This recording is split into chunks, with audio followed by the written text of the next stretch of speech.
Hello everyone. आज हम पढ़ेंगे moments of the normal distribution. क्या पढ़ना है? Moments of the normal distribution. ठीक है, तो मोमेंट्स कैसे निकालते हैं? Mu r equal to expectation of x minus x bar की पावर आर। तो बस एक्सपेक्टेशन की वैल्यू निकाल लो, ये हो जाएगा एक्स माइनस एक्स बार की power r f x d x minus infinity to infinity. F x की वैल्यू रख देंगे, जो चीज़ बाहर आ सकती है वो बाहर आ जाएगी। Sigma root two pi minus infinity to infinity x minus mu. X bar की वैल्यू क्या होती है अपने पास? म्यू होती है, और ए की power minus x minus mu का square upon two sigma square. ठीक है, एंड डी एक्स। अब इसको सोल्व करेंगे तो ये समथिंग कुछ इस टाइप से आता है। 1 upon root two pi minus infinity to infinity x minus mu को अपन क्या मानेंगे? X minus mu upon sigma को जेड मानेंगे। तो यहाँ क्या हो जाएगा? Sigma r z r a की power minus z square by two and d z. Sigma आएगा और सिग्मा सिग्मा कैंसिल हो जाएगा, सिग्मा डी जेड होगा। तो अब माना जो जी जेड है वो क्या है? जेड आर ए की power minus z square by to, और जी माइनस जेड क्या हो जाएगा? माइनस जेड आर ए की power minus z square by to. ये तो ऐसे कैसे ही रहेगा। अब क्या होगा कि इसको अपन दो टाइप से लिख सकते हैं, माइनस आर जी जेड, ये जी जेड ही होगा माइनस वन की पावर आर में, और बचा हुआ जी जेड। तो ये क्या बन जाएगा कि जी जेड तो जी जेड ही रहेगा अगर आर सम है, और माइनस जी जेड हो जाएगा आर विषम है। दो कंडीशन हो जाएगी इसके अकॉर्डिंग। तो जितने भी विषम आघूर्ण होंगे वो तो क्या हो जाएंगे अपने पास? जीरो। इसकी वजह से सारे ही जीरो हो जाएंगे। तो mu one zero, mu three zero, mu five zero, ऐसे आगे तक सारे ज़ीरो। इसकी वजह से बीटा वन भी ज़ीरो हो जाएगा और गामा वन भी ज़ीरो हो जाएगा। ठीक है, और अगर सम आघूर्ण हो तो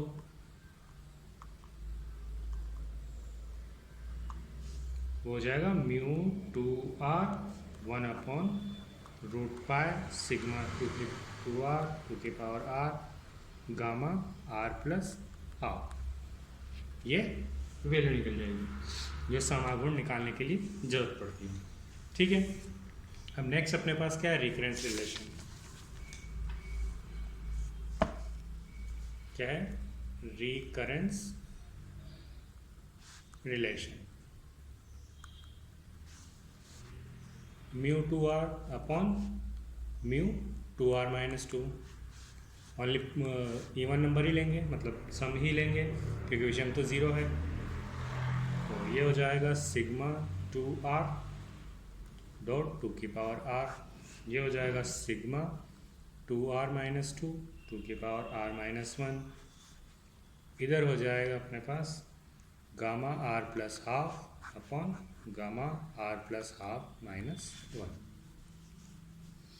इसको सोल्व करेंगे तो ये हो जाएगा two sigma square r minus half. ये हो जाएगा अपने पास sigma square two r minus one. तो म्यू टू आर क्या हो जाएगा? Sigma square two r minus one और mu two r minus two. इनसे अपन वैल्यू निकाल लेंगे। म्यू फोर निकल सकता है, म्यू टू निकल सकता है। ठीक है, ये रिकरेंस रिलेशन था। अब नेक्स्ट क्या है अपने पास? M G F. M G F क्या होता है? एम एक्स टी, मतलब एक्सपेक्टेशन ऑफ ए की पावर टी एक्स। इसका मतलब minus infinity to infinity e की power t x f x d x. अब एफ एक्स में जो बाहर निकल सकता है वो बाहर निकल जाएगा, sigma root 2 pi minus infinity to infinity e की पावर डी एक्स ए की power minus x minus mu का square upon 2 sigma square d x. ठीक है, अब वही वापस z equal to x minus mu upon sigma लेंगे अपन, तो ये हो जाएगा 1 upon root 2 pi minus infinity to infinity e की power t mu plus sigma z और ए की power minus z square by 2 d Z.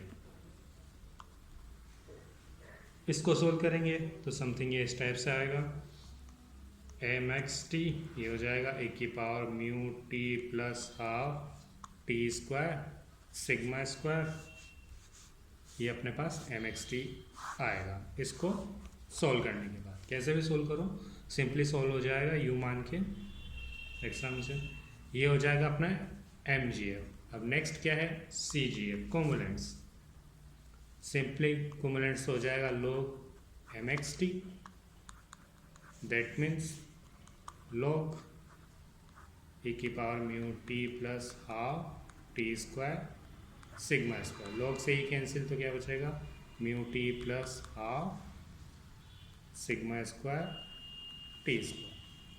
ठीक है, ये अपना हो गया सी जी है।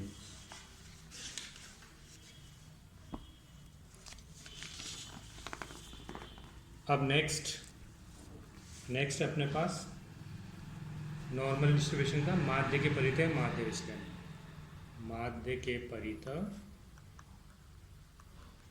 माध्य विचलन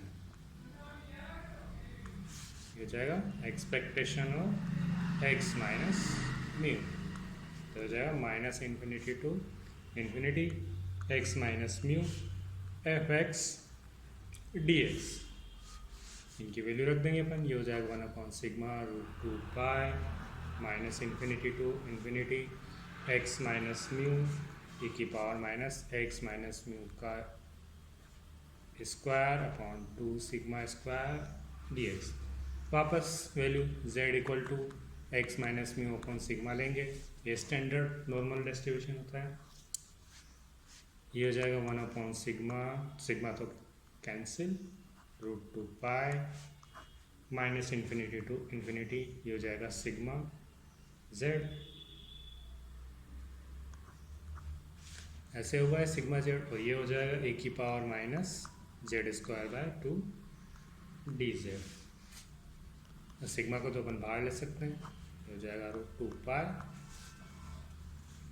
minus infinity to infinity z e की power minus z square by 2 d z. इसको सोल्व करेंगे तो समथिंग ये आएगा 4/5 सिग्मा। ठीक है, लगभग इतना ही आता है, तो ये 4/सिग्मा हो गया। अब नेक्स्ट अपने पास क्या है, एक थ्योरम है, क्या है स्वतंत्र प्रसामान्य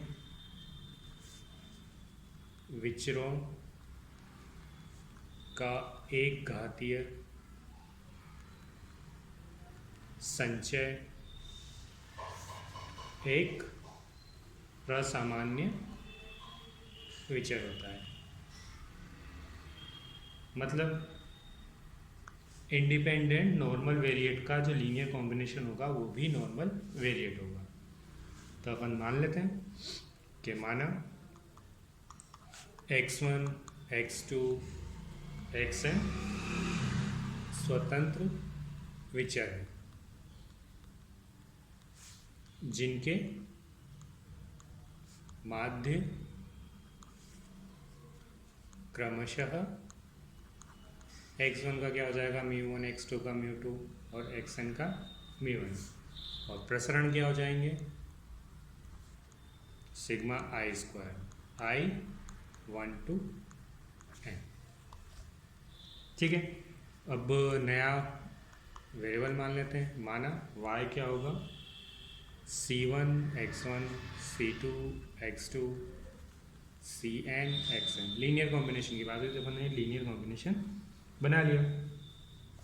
अब अपन निकालेंगे इसका mx t, तो ये हो जाएगा m(c1 x1 + c2 x2) या my t लिख लो इसको, ताकि ये इसमें चेंज हो जाएगा cn xn। अब ये अलग अलग हो सकते हैं, m(c1 x1), या खोल लेते हैं इसको पूरा ही, ताकि सॉल्यूशन में कोई गड़बड़ नहीं होगी।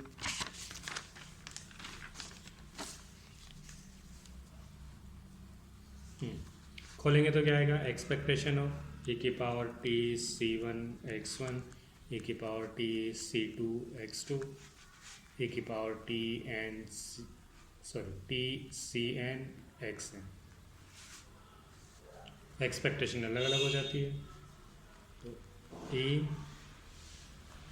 e⁻t c1 x1, तो expectation of t c2 x2 dash dash, ये हो जाएगा m x1 c1t dot m x2 c2t। आगे तो इसकी वैल्यू अपने को पता है, इसकी क्या होती है, e⁻1 c1t half c1 square t और σ1 स्क्वायर। ठीक है, ये फर्स्ट वाले का, ऐसे ही सेकंड वाले का, ऐसे ही n वाले का। तो इसको अपन लिख सकते हैं e summation μi ci t plus half summation ci square σi square और t स्क्वायर। इसको अपन एक नया वेरिएबल मान लेते हैं, ये हो जाएगा अपने पास μi t plus half σi square t square. ठीक है, या इसको μv मान लो, इसको σv मान लो y का। तो ये भी एक वापस नॉर्मल बन गया, मतलब ये क्या हो गया, हमने थ्योरम प्रूफ होगी कि जो अपन ने नॉर्मल वेरिएट लिया था लीनियर कॉम्बिनेशन, वापस वो नॉर्मल वेरिएट मिल गया। ठीक है, अब अपन क्वेश्चन कर लेते हैं। देखो क्वेश्चन में क्या दे रखा है, इसी टाइप के क्वेश्चन एग्जाम में आएंगे कि 1000 सैनिक है और औसत ऊंचाई कितनी है,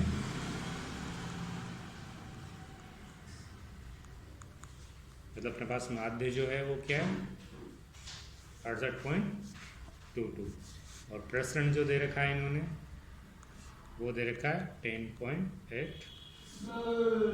अगर ये नॉर्मल है तो कितने सैनिक 6 फीट से अधिक ऊंचाई पर, तो सैनिक की 6 कितनी निकालनी है अपने को, 6 फीट से अधिक ऊंचाई। तो अपन सिंपली देख लेते हैं। सबसे पहले क्या क्या दे रखा है ये देख लो। इसमें क्या अपने को इस टाइप का एक बेल कर्व बनाना पड़ेगा, उसके अपने अकॉर्डिंग अपन देखेंगे।